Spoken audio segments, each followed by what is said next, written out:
Köszöntöm nézőinket, szervusztok! Egy különleges adással készültünk nektek a mai napra. Interjú Alekszej Navalnij antikorrupciós alapítványnak a szóvivője érkezett Magyarországra, hogy legújabb könyvét mutassa be a nagy közönség számára. Kira vállalta, hogy a Partizánnak ad videóinterjút, úgyhogy egy exkluzív interjúval készülünk nektek a mai napon. Az érthetőség kedvéért az angolul készült interjút magyar felirattal láttuk el. Hello, Mr. Jarmics. Thank you very much for accepting our invitation to the show. Hello, thank you for having me. I think we ought to begin with the question about the Russian invasion of Ukraine that began 2 weeks ago. What is your sense of the Russian public's view of this military invasion? Well, first of all, it is very important to understand that Russia isn't Putin and Putin isn't Russia. I mean, it is not Russia invading Ukraine, it is Putin himself invading Ukraine. So it is only his decision, and he is the only one to blame now. There are huge protests in Russia right now against war.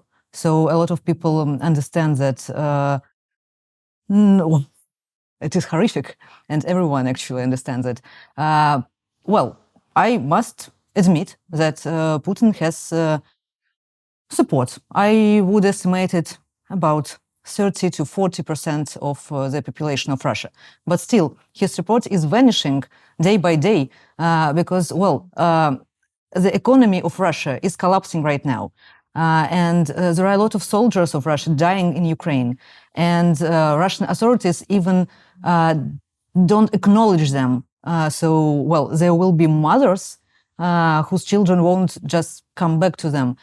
So, in the end, everyone would realize what Putin is doing, and so no one would be able to support him anymore. How has the invasion affected the different social and political groups within the country? So what were their reactions to the invasion? Of course, in big cities, people are more aware of what is happening, so they are not supporting invasion at all. So, but as I told you, mass protests are going all over Russia. Last weekend, there were more than 70 cities with protests, at least, well, several people appeared with anti-war banners and so on. And in Moscow, in St. Petersburg, protests are huge. This weekend, there would be the same because my boss, Alekszej Navalnij, he just now, he called for people for attending this protest again this weekend, this Sunday. So, I mean, now, of course, there are far corners of Russia where people don't have, where people are mostly victims of propaganda, and they just don't have an access to information.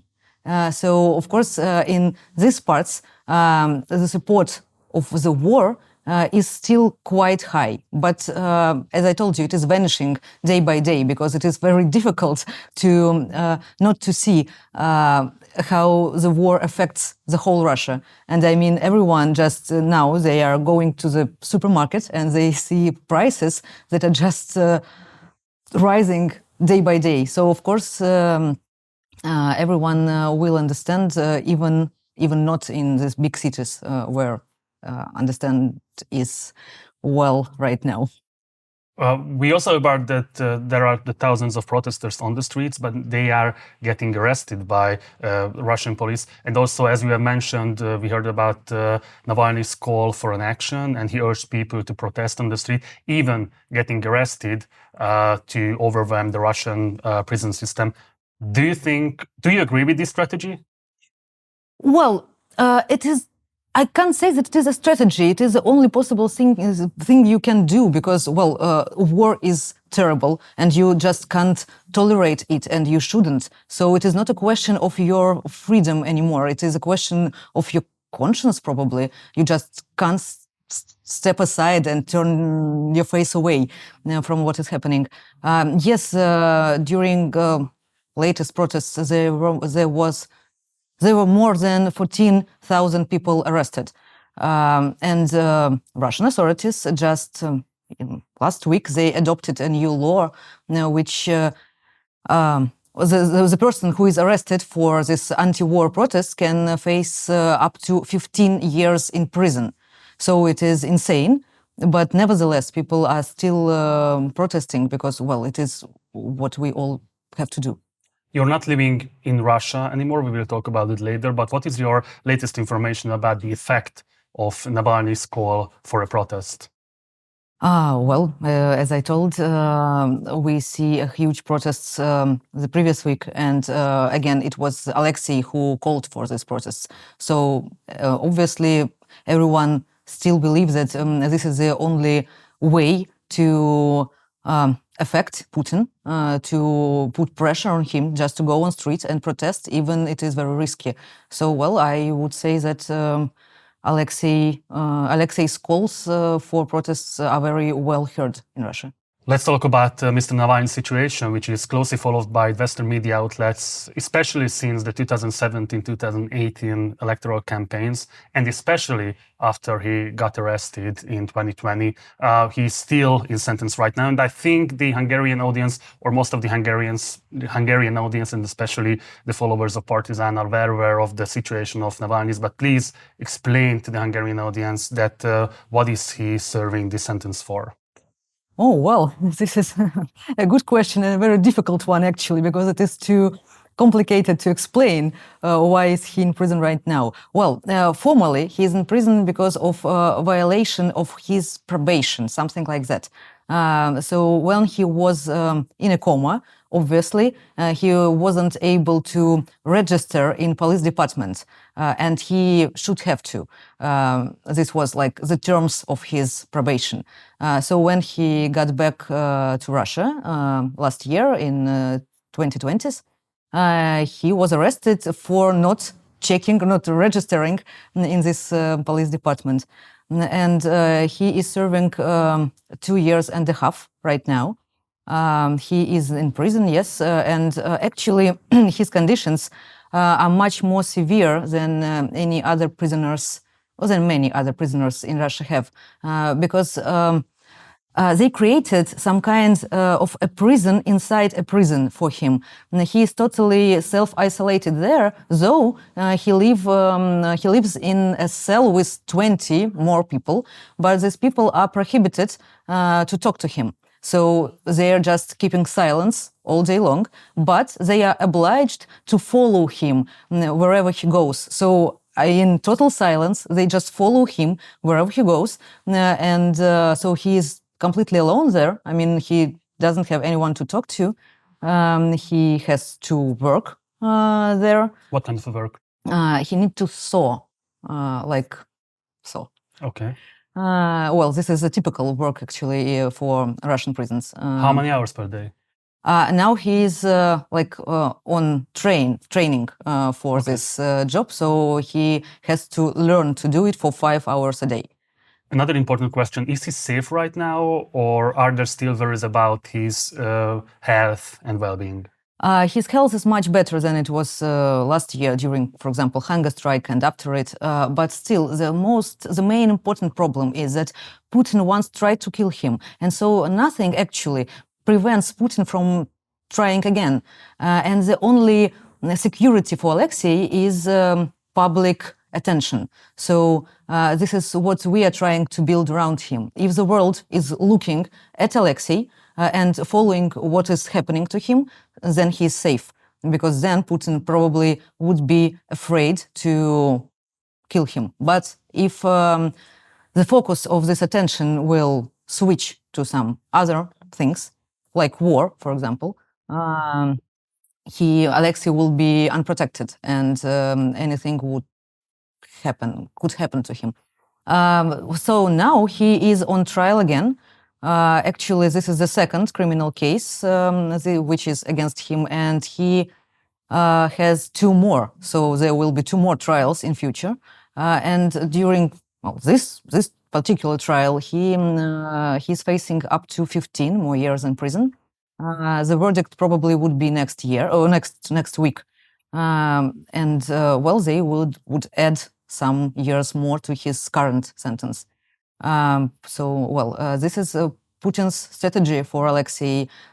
He definitely wants to see him in prison until Putin goes away. So until Putin is in power, Alexei would be in jail.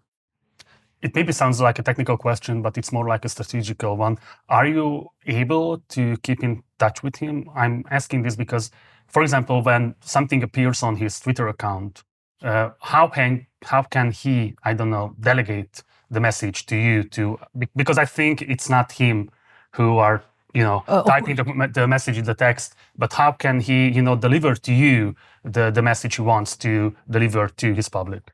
We have a contact with him through his lawyers. They can visit him quite often. And so How often? Actually, every day. So he has the right to access to his lawyers every day? Yes, but it is a very complicated way of seeing them. I mean, he has a time limit for these visits, actually quite big, 4 hours. But during in the beginning of this visit, he is totally searched. Then he enters a special room with a glass wall, so he can see his lawyers only through the glass. After this visit, he is searched again, and then he can return to his cell. He can't take any documents lawyers bring to these meetings, so it is quite difficult to convey an information to him, but still we are able to, and so he usually dictates or even writes by hand some notes, and all his posts and all his tweets, this is exactly his words, not us inventing them. Okay. He just writes it. That's important to emphasize. Yes, of course. He writes them down, and we just type and post. Let's get back to the war. We also heard about Putin's intent on forcing opposition protesters to fight in the war. Is it a true possibility, a real threat? No, I doubt so. Actually, I'm completely sure it is not a real threat. It is just... But those people who were imprisoned, do they face any kind of a threat that they will be forced to fight the war on the front line? Well, in terms of Putin, it is very difficult to predict anything anymore because, he is acting completely insane. But still, I am sure that it wouldn't happen. I mean, he wouldn't send prisoners to fight on the front just because it is, not very sensible. Quite a weird action. So I am sure that this is just an information, how to say it, it is a lie, some kind of propaganda just to mess with people's head, so they would be afraid of more things. But I am sure that it wouldn't happen. What is your expectation if the war prolonged? Do you think that domestic resistance can be maintained? I am sure that it can be maintained because exactly because the war, if the war is prolonged, because Russian economy now is almost devastated, and it would get even worse in some time. Russia is totally isolated. I mean, planes are literally, they don't literally fly inside and outside Russia. All Western companies are leaving Russia, and it is not only a question of, symbolic action. It is workplaces, and so Russian people just wouldn't be able to find a job. All this will, and of course, I'm not mentioning death of people in Ukraine and of Russian soldiers there. So I mean, it is really, really terrible, and so it is just impossible to ignore it and to put up with it. So of course people would still protest. I am completely sure. I am also sure that that Putin fears protests inside Russia. So it can be a huge pressure for him. So I hope that everyone would still continue to put this pressure on him. But on the other hand, there can be a pressure applied from the outside, I mean Western countries, European countries, they should continue to impose personal sanctions against Putin's oligarchs and Putin's inner circle. Of course, I don't support sanctions against the whole Russian population because, well, they're not to blame for this. But for sanctions against oligarchs, this is what I support completely, because this is the only way to explain to Putin probably something, because when you arrest on all their yachts and mansions and assets abroad, they will be dissatisfied and they will come to their leader, Putin, and said to him that, well, what have you done? We are not happy with your actions. And so probably this would change his mind.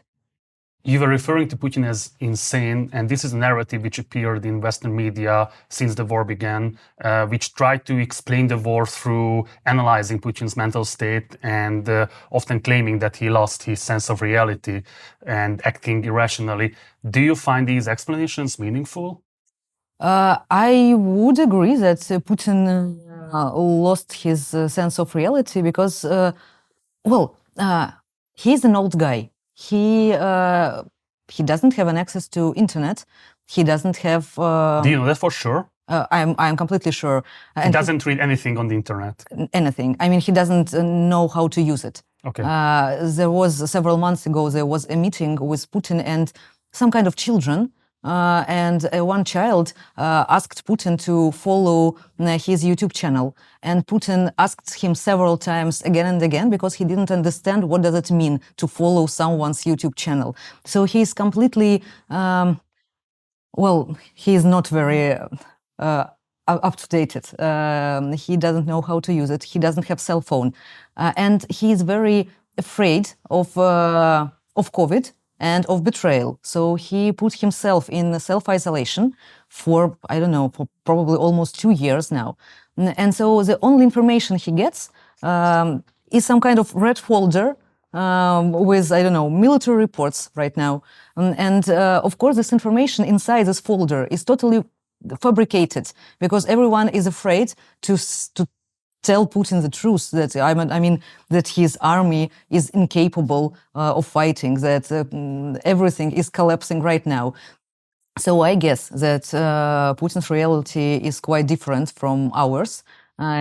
He is actually a victim of his own propaganda. So he believed before that when he invades Ukraine, everyone there would be happy. They would greet him with flowers and he would be some kind of leader of a restored Russian empire. I honestly think that he did believe that. And probably he still believes it right now because I guess that everyone is still afraid of laying the truth in front of him. And so you would agree that he is being irrational? Yes, I would totally agree that he is irrational because, he acts... he is basing his actions on assumptions that are completely wrong, but he just don't understand that they're wrong because he doesn't have true information. Okay, let's talk about you. As far as I know, you left Russia about a year ago? Half a year ago. Where did you find a safe place to live right now? Can you tell it? I would prefer not to reveal the exact place. I live abroad. I work as I worked before, and so this was the most important point. This was why I left Russia. The last 7 months before my leaving, I spent under house arrest, which in Russia means that you are banned from using internet, phone, leaving your apartment, and no one can see you, so except your lawyer. So I was again isolated, and it was very difficult. Well, it was impossible to work, and so now at least I can work. So now I am just much more useful than I was before when I was in Russia under house arrest. So it means that you have been able to keep up with your political work even from emigration. Of course. This is the reason of my so-called immigration, that now I just have access to internet and to my colleagues so I can work properly as I did before. Do you have daily contact with your, I don't know, activist co-workers on the field in Russia? How do you work with them on the daily basis? Well, of course, we still have, again, internet, and so means of communication via internet. But the core of Anti-Corruption Foundation, organization of Alexei Navalny, all of them are now, we are all together. We live abroad together. We have an office. So, our work actually looks the same as it looked when we were in Russia. And we are doing the same things. And hopefully we will prevail. Okay. So there is another explanation, and others claim that Putin's approval ratings have suffered to the extent during the pandemic and due to its economic effects that he sought to regain popularity with the voters through this war, which seems to be likely reason given the euphoric feeling of many in Russia following the annexation of Crimea in 2014. What do you think about this narrative? Yes, I think it is rational. Yes, I think that Putin had two different ideas in mind. One was this restoring of Russian world with him on top, and the other was, to distract people's attention from inner problems, and just to switch it to some victory nearby, which would unite the whole nation, and Putin would be some kind of a hero. So I guess that he thought that invasion of Ukraine would be some kind of win-win solution for him. But of course, again, he was wrong. The main problem is that Putin's power and all his regime is built on corruption. So this is why he doesn't have any opportunities, nor even desire to change anything inside Russia. He can't handle all these problems because, he gave birth to these problems with his corruption. So this is why he just can't handle all these issues with normal methods. This is why he just tried to distract people's attention. There's a lot of talk in the Euro-Atlantic world, how can people help the resistance in Ukraine, but there's very little talk about how can we help the resistance in Russia, because people in Russia are also suffering from Putin's regime. So what would be your advice for those who are seeing the Russian people also as victims of Putin's regime? How can we be in a solidarity with them? How can we really effectively helping them? I would say spreading of information. Russia, as I told before, isn't Putin, so it is very important to understand that Russian people don't want war. So if people abroad understand this, I would like them to share their understanding with everyone else. We have the same enemy. Putin is the enemy, so we must unite our strengths and efforts to fight him, not Russia in general. So probably this is the only thing to do. Let's talk about your book. In your book, you're dealing with your own experience of detention, a female prison, and the stories of other inmates, your own life experience. Do you see this book as part of your political activities or more so as a literary project? It is completely fictional literature. It is literature itself, and it is not a political manifest. I was just reflecting on the reality I see. And I'm very interested in politics and in female agenda and in contemporary Russia in general. So I was just trying to recreate all of this in a fictional manner in a book. So it is not political activism. It is literature, just literature. Okay, but it does have a political impact, I think. Probably, but it wasn't my intention to, call people for streets, to go for into streets just with my book. I was just trying to let the readers see what I see. So this was my main goal, just to share my expectations and my perception of current Russia. but you're writing about your female inmates, and I think it's important in the Western world that we have to understand that not only Navalny is in prison, there are a lot of people who are unknown for the rest of the public. So maybe you can highlight that there is an ongoing dynamics which also makes people suffering, especially women. And I think it's important for the Western world to understand that not only Navalny is in danger. Yes, it is completely right. And actually, people who are unknown are much more in danger because Navalny is a bit protected by his popularity.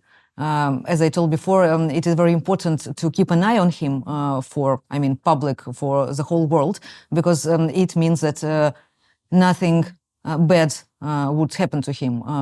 But all other people, they're just unknown, so they're not protected with this public opinion, with this public shield. Of course, I wrote my book in 2018, so 4 years ago. And back then I thought that everything was very bad in Russia. But now I understand that the times were quite vegetarian comparing to what is happening right now. There are a lot of people, a lot of political prisoners, a lot of people detained for political activism, for just, again, protesting against the war. I mean, in Russia now there is a special law that is preventing from calling a war a war. I mean, you have to use a phrase, a special operation. I mean, it is literally prohibited to call what is happening a war, and people are facing time in jail for just saying this word. So, of course, there are a lot of them now in prisons, in detention centers. But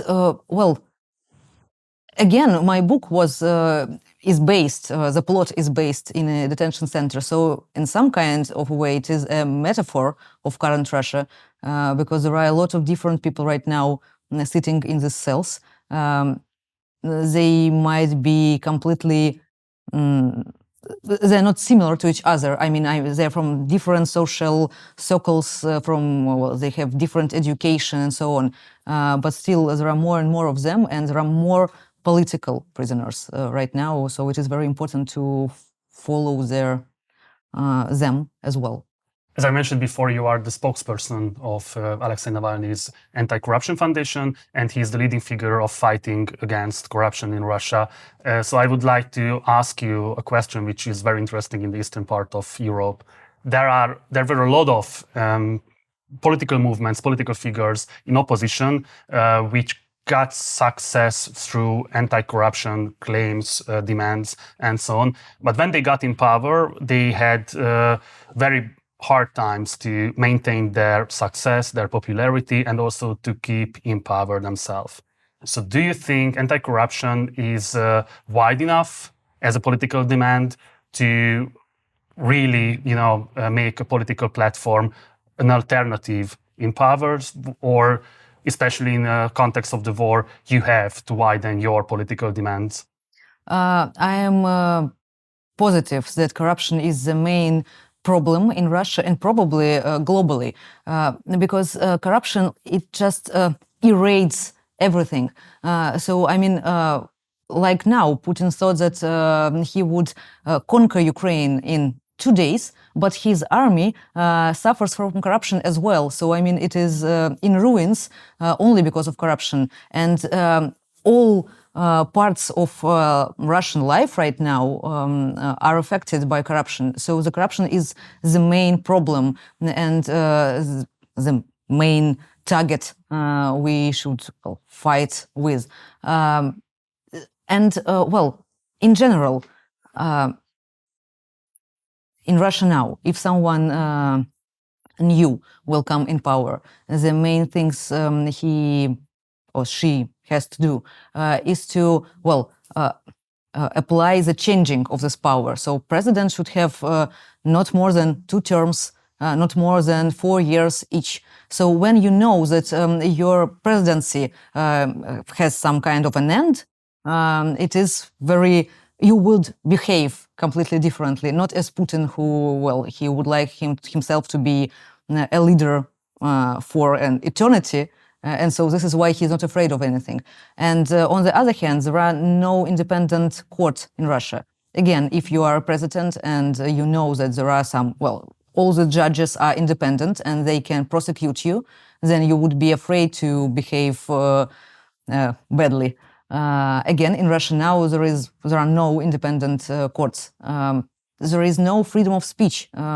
Last week, all independent media were banned in Russia. I mean, totally. There is no Facebook or Twitter right now because they are blocked.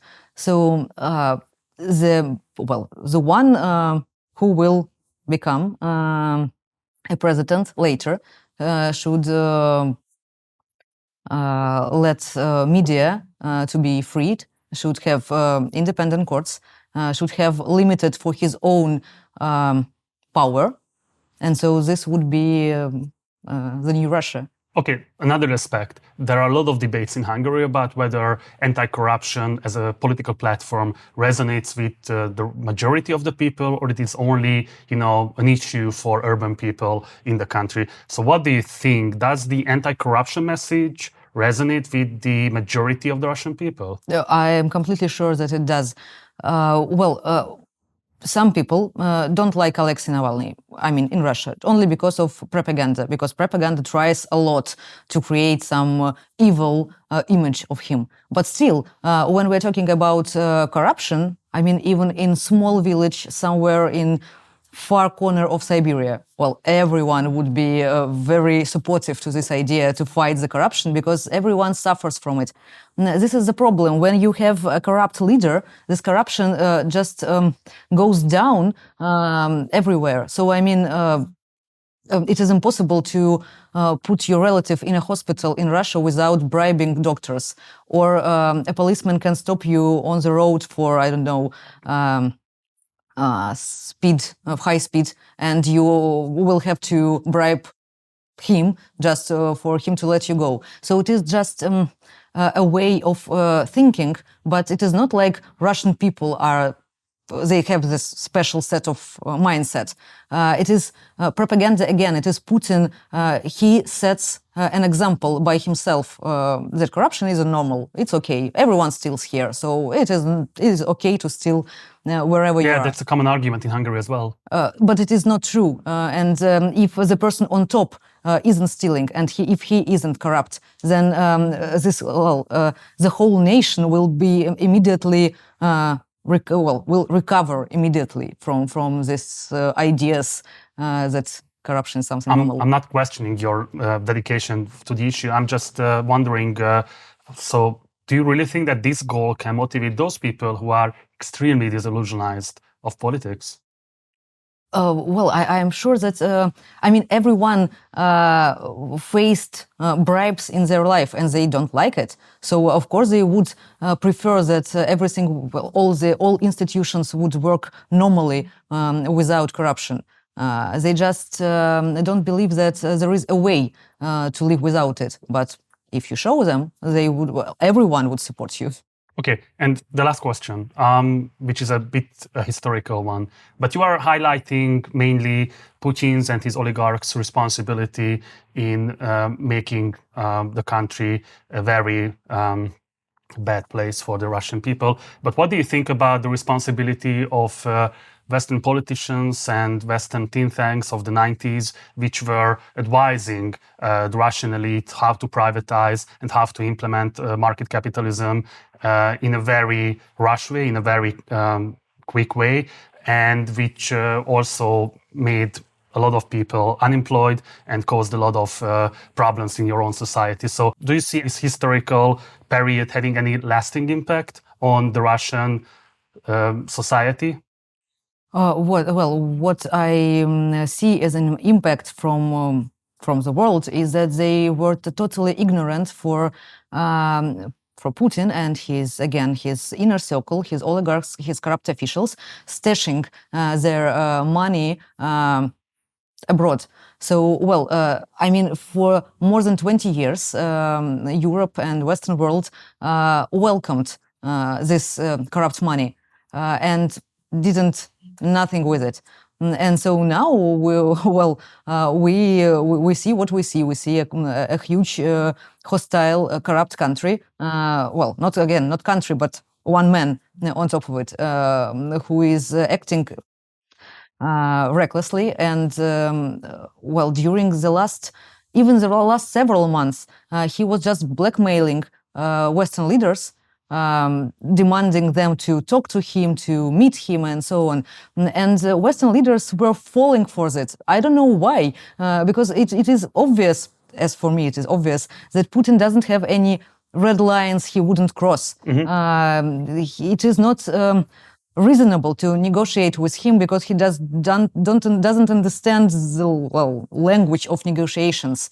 He understands only language of power. So now I am so very happy that Western leaders start to realize that the only way to deal with Putin is to sanction him. So at least now this is the right choice. But what do you think about the transition and about the 90s? So I was referring to Yeltsin and his own oligarchs, which orchestrated the transition in Russia. Well, I don't think that the world is to blame for that. It was Yeltsin's, again, corrupt decision to put Putin in charge for his own sake, and I mean for the sake of his own family. And this was a huge mistake, and we have to pay for it even now. Okay, and so what will be you, Navalny's, and your activists' next project? Do you see this war open new possibilities in order to try to remove Putin from power? We will still continue to call for mass protests because, as I told, I'm completely sure that this is a very good way to put pressure on Putin and to make him change something. Now with all media banned in Russia, except state TV, we are launching our media. It is a YouTube channel. And it is very popular, actually, right now. When we started, extremely popular, yeah. When we started it 2 weeks ago, it was since these 2 weeks, the amount of followers has doubled. So everyone in Russia lacks real information. So they're very interested in what we are saying. And the only strategy for us is to tell the truth. We don't obey any